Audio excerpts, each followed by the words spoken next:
Tamandaya ahora investiga y contesta el Zamboanga International Airport Manager Muhammad Naga Rascal con el oficiales del Philippine Airlines si por qué ya tiene problema el dira aeroplano el PAL 2997 anoche.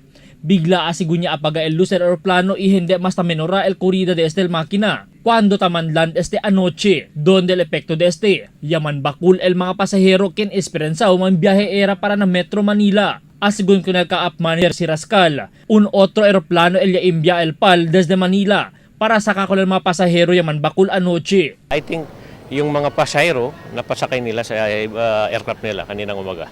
So sinakay nilang sa iba, yun na lang remedies nila. Yun. Pero may mga na-stranded po ba? Anong epekto nito? That is the epic of the FAL, Philippine Airlines. Kasi last flight ka, hindi ka dumating sa Manila, ngayon ka na lang nakaalis.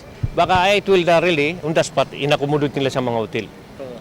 Sa mga hotel dito sa Zamboanga. Hasta este tiempo no hay pa asigun siyempre final resulta el PAL. Si Cosa el pa sa aeroplano, donde hasta di la tower hindi ta pwede kontesta si Cosa ngayon el pa sa anoche. Actually po, I think lahat ng pasahero nila, good morning po sa lahat ng nakikinig ngayon. Actually, last flight po yan yesterday about that flight FAL. Actually, hindi sila nagkuhan dahil we are asking the duty on tower, hindi nila sinasabi. Pero kung nandyan, may problema, malfunction or mechanical defect. Nadadalaw naman yan bakit hindi lumipad? Aura, tali pa siyempre el aeroplano 2997 na aeropuerto, que posible ta tumabaho na repair.